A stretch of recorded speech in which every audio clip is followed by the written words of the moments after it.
हमारे साथ जुड़ रहे हैं बिहार बीजेपी के सीनियर लीडर राज्यसभा सदस्य सुशील मोदी जी। सुशील जी, बहुत स्वागत है आपका इंडिया टीवी पर। और विधानसभा के नतीजे भी, लोकसभा के नतीजे भी, दोनों में आपको बिहार में एक अच्छी जीत एक बार फिर दिखाई दे रही है। अगर आज ही चुनाव हो जाए तो नहीं, देखिए, विधानसभा चुनाव में तो अभी काफ़ी लंबा समय है। पहले तो लोकसभा का चुनाव होगा और लोकसभा चुनाव के अंदर हम प्रचंड बहुमत से जीत कर आएंगे। 40 की 40 सीटें जीतेंगे। इस बार, पिछले बार तो हम एक सीट हार गए थे, लेकिन इस बार 40 सीट हम जीतेंगे। और देखिए, जहाँ तक विधानसभा चुनाव का सवाल है, बीजेपी, जेडीयू और जो अन्य पार्टियों के साथ हमारा गठबंधन है, बहुत मजबूत गठबंधन है। और जिस तरह का काम हो रहा है, आज तक बिहार के इतिहास में इतना काम किसी भी सरकार ने नहीं किया था। तो लोग काम के नाम पर वोट दे रहे हैं। फिर समाज के सभी वर्गों का इस सरकार पर भरोसा है, इसलिए हमको सरकार, समाज के सभी वर्गों का वोट मिलेगा। इसलिए चाहे वो लोकसभा चुनाव हो या विधानसभा चुनाव हो। और विधानसभा में अभी आप जो दिखा रहे हैं आंकड़ा, देखिए, जैसे समय नज़दीक आएगा तो यह आंकड़ा और बढ़ेगा और पूर्ण बहुमत के साथ, 2/3 के बहुमत के साथ हम बिहार में भी सरकार बनाएंगे। लेकिन इंटरेस्टिंग बात यह है इसमें मोदी जी कि जो वोट मिल रहा है आपको लोकसभा में, तो चलिए ठीक है, प्रधानमंत्री के नाम पर ही वोट मिलता है, लेकिन विधानसभा में भी लोग कह रहे हैं कि ज्यादातर लोगों का मानना है कि वोट तो मोदी जी की स्कीम पर देंगे। नहीं, देखिए, मैं अभी विधानसभा पर ज़्यादा टिप्पणी नहीं करूँगा, क्योंकि इसमें एक लंबा समय बाकी है, पूरा 2.5 साल बाकी है।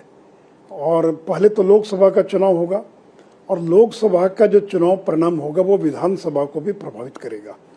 और देखिए, चाहे वो लोकसभा का चुनाव हो या विधानसभा का चुनाव हो, हर चुनाव में एक बड़ा फैक्टर श्री नरेंद्र मोदी हैं, रहेंगे। चाहे वो महाराष्ट्र का चुनाव हो, हरियाणा का हो, बिहार का चुनाव हो। और लोगों को भरोसा है कि अगर केंद्र में नरेंद्र मोदी की सरकार है और बिहार में भी भाजपा की गठबंधन की सरकार अगर बनती है, तो ये डबल इंजन की सरकार है, ज़्यादा काम होगा और लोग देख भी रहे हैं।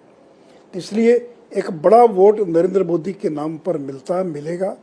लेकिन विधानसभा का चुनाव है, तो विधानसभा के चुनाव में एक विधानसभा का भी चेहरा चाहिए। तो बहुत सारे मुद्दे हैं, बहुत सारी बातें हैं। तो मुझे लगता है कि पहले जो लोकसभा का चुनाव है उसमें हम सफलता हासिल करेंगे और उसके बाद जो कमियां हैं, जो कुछ त्रुटियां होंगी, आपके सर्वे में भी जो बातें आई होंगी, उन सब के आधार पर हम उसको भी ठीक ठाक करेंगे, ताकि विधानसभा चुनाव का भी परिणाम लोकसभा के अनुरूप ही दिखाई पड़े। सुशील जी, अंतिम प्रश्न मेरा, जो अग्निवीर योजना को लेकर जो हिंसा हुई थी, सबसे ज्यादा हिंसा बिहार में हुई थी, बहुत विरोध हुआ था इसका, और आपके विरोधी दलों को लगता है कि इसका आपको भारी नुकसान उठाना पड़ सकता है। आपको लगता है कि आप न्यूट्रलाइज कर चुके हैं उस नुकसान को? लोगों को ये भरोसा है कि जो भी संकट आते हैं, चाहे वो चीन का संकट हो या पाकिस्तान का संकट हो, उन संकटों से अगर कोई मुकाबला कर सकता है या मुकाबला करता हो दिखाई पड़ रहा है, ईमानदारी पूर्वक, सरकार पर एक भी भ्रष्टाचार का आरोप नहीं लगा। ये कोई सामान्य बात नहीं है कि 8 वर्षों की सरकार के न तो मुखिया पर न किसी मंत्री पर एक भी भ्रष्टाचार का आरोप नहीं लगा।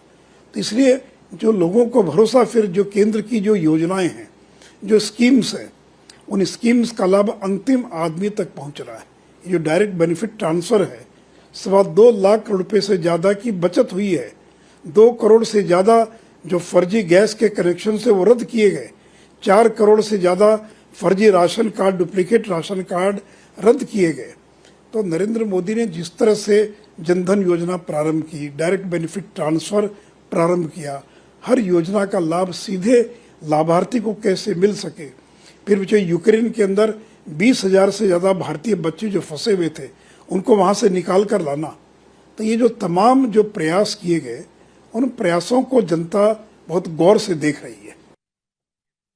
बहुत शुक्रिया सुशील मोदी जी, आपका इंडिया टीवी को समय देने के लिए। इंडिया टीवी हर वक्त हर जगह डाउनलोड करने के लिए सर्च करें India TV news Google play store या ऐप स्टोर पर।